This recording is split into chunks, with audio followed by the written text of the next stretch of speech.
Welcome to my channel Raj beautiful stories of life in Hindi. वैसे तो आपने कई कहानियाँ सुनी होंगी, आज की भी ये कहानी आपने कहीं ना कहीं सुनी होंगी, पर मैं ये कहानी अपनी आवाज़ में बयां कर रही हूँ।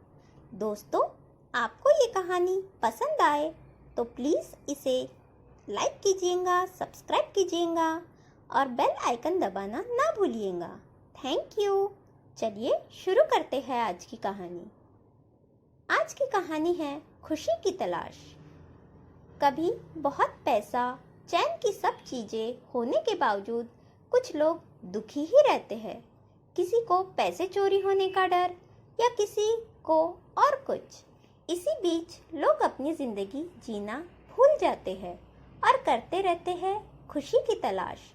सब कुछ हो अगर हाथ में, पर अगर मन खुश नहीं तो उस जीवन का क्या फायदा। सही है ना दोस्तों? तो चलिए ढूंढते हैं खुशी। कहाँ मिलेंगी हमें खुशी?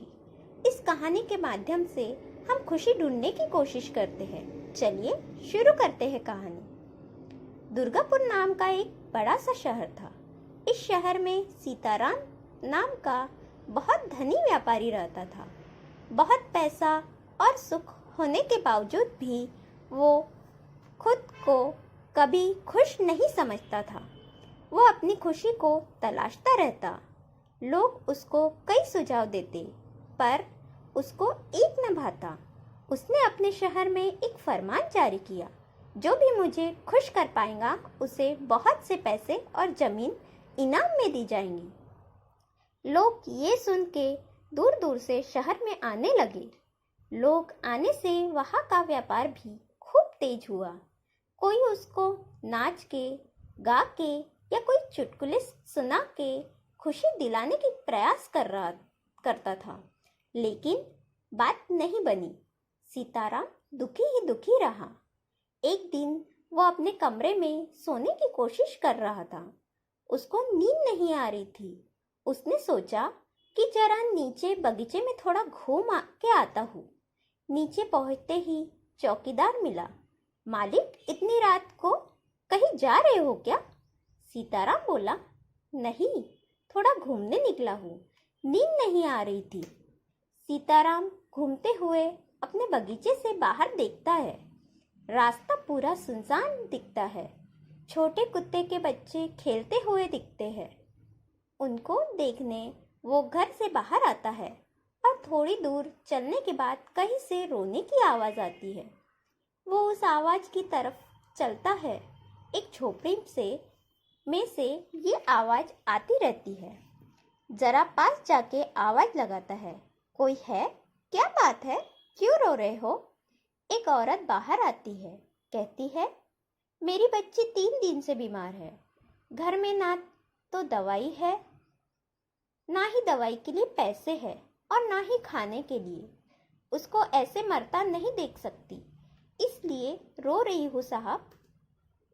सीताराम पूछता है, इसके पिता नहीं है क्या? लेडीज बोलती है, 2 साल पहले इसके पिता का देहांत हुआ है।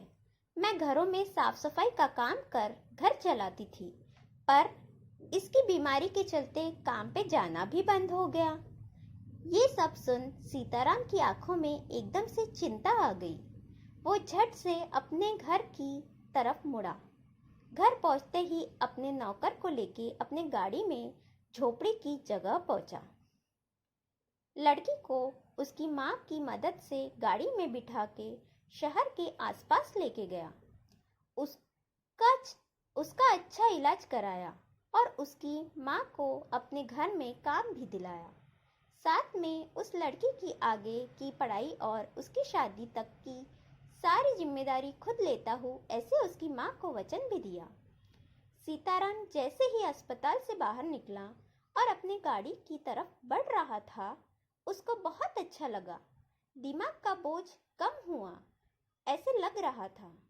उसको एक अजीब सी शांति का एहसास हो रहा था। वो जिस खुशी की तलाश में था, वो खुशी उस बच्ची को मदद करने के बाद उसको मिल चुकी थी। तो दोस्तों, देखिए कैसे सीताराम को उसकी खुशी मिली। तो इस कहानी से हमें ये सीख मिलती है कि हमेशा लोगों की मदद करनी चाहिए। इससे मन को हमेशा शांति मिलती है। दोस्तों, अगर आप भी खुशी चाहते हैं तो क्यों ना आप भी कुछ ऐसा करके देखें, किसी की मदद करके देखिए, हो सकता है आपको भी कोई खुशी मिले। तो यह कहानी यही समाप्त होती है। Thank you.